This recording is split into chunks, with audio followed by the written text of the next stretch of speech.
My mother-in-law stood up during a family barbecue, raised her glass, and smiled. I'd like everyone to congratulate my son, working so hard to support his unemployed wife. The entire backyard went silent. Some relatives laughed awkwardly, others looked at me with pity. I simply smiled, took another sip of my lemonade, and said nothing. She thought I was embarrassed. She had no idea.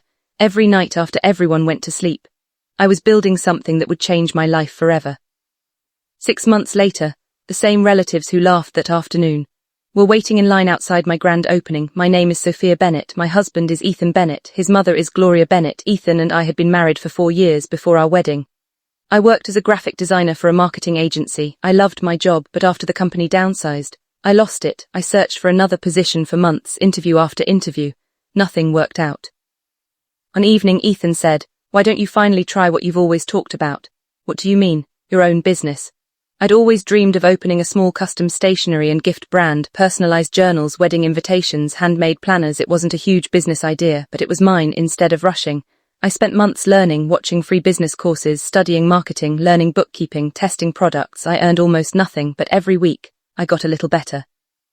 We decided not to tell anyone, not because we were ashamed, because businesses need time to grow. We wanted results, not promises. Gloria didn't understand that. Every family dinner, she asked exactly the same question. "So, you finally get a real job?" I smiled politely. "I'm working on something." She rolled her eyes. "That's not a job." Whenever relatives asked what I did, she answered before I could, "Oh, she's home all day. My poor son pays every bill." It wasn't true. Ethan and I shared savings. We planned our finances together, but Gloria preferred a more dramatic version. I never corrected her. Ethan wanted to. I stopped him. "People underestimate me. It's quieter that way." Every evening after dinner, Ethan washed the dishes. I packed orders. Sometimes we stayed awake until 2 in the morning. Our dining table became our workshop. Boxes, ribbon, paper, labels. Slowly, customers started returning. Then they recommended us to friends. 1 order became 5, 5 became 20. Every small success felt enormous. One night, Ethan looked at the kitchen full of boxes. "I think we're running out of space." I laughed. "That's a good problem." Summer arrived. Gloria hosted her annual family barbecue. Almost 30 relatives came. The conversation eventually turned toward careers. One cousin had received a promotion. Another had started medical school. Then Gloria looked at me. "Well, Sophia is still searching." Several people nodded sympathetically. Before I could speak, she stood and raised her drink. "I think Ethan deserves some applause. Works so hard. It's not easy supporting someone who doesn't work." A few relatives actually clapped. Ethan immediately stood. "Mom," but I gently touched his arm. "It's okay." He looked confused. I whispered, "Not today." Gloria smiled proudly. She believed she'd won. She had absolutely no idea. That morning, our online store had reached its 1,000th customer, and the biggest opportunity of my life had just arrived in my email. The email came from a local wedding venue. They had discovered my products through social media. They wanted custom planners, invitations, and welcome gifts for every wedding they hosted that year. It was the biggest order I had ever received. I read the email 3 times before showing Ethan. He hugged me and laughed. "I told you someone would notice." The next 3 months, life became incredibly busy. We turned our garage into a small studio. We bought better printers, better equipment. 2 local college students started helping us part-time. Our tiny business finally had a name people recognized, Oak and Ivy Studio. Still, we told almost nobody. Autumn arrived. Gloria invited everyone to Thanksgiving. The moment we walked in, she smiled at another relative and loudly said, "Maybe next year Sophia will finally have a job." Several people laughed politely. I simply smiled. Dinner continued. Halfway through the meal, my sister-in-law looked at me. "So, what exactly have you been doing lately?" Before I could answer, Gloria interrupted. "Probably watching television all day." Room became quiet. This time, Ethan stood. "No, Mom. Sophia works harder than anyone I know." Gloria laughed. "Doing what?" I calmly opened my phone. I'd actually love to show everyone, instead of arguing. I connected my phone to the television.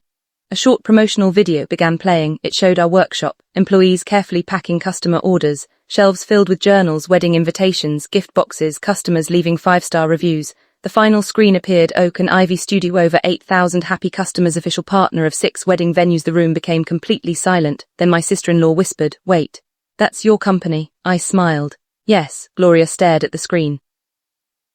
"I didn't know," I answered gently. "You never asked." One uncle smiled. "So that's why Ethan was always busy helping." Ethan laughed. "I wasn't supporting someone without a job.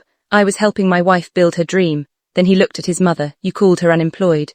I watched her work until 2 in the morning for almost a year. People never saw it because she worked after everyone else went home.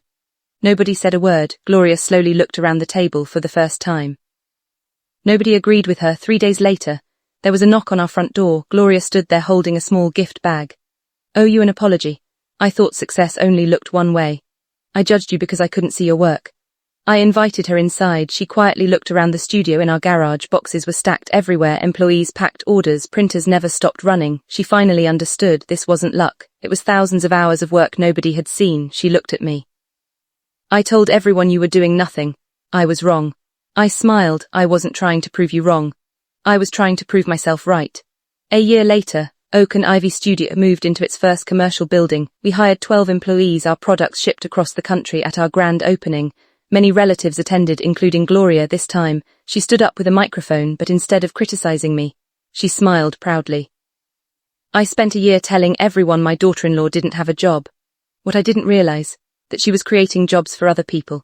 Everyone applauded. I hugged her, not because she had embarrassed herself, but because she had finally chosen honesty over pride. That day reminded me of something I'll never forget. People may not see your hard work while you're building your dream. Keep building anyway. One day, your results will speak louder than their opinions.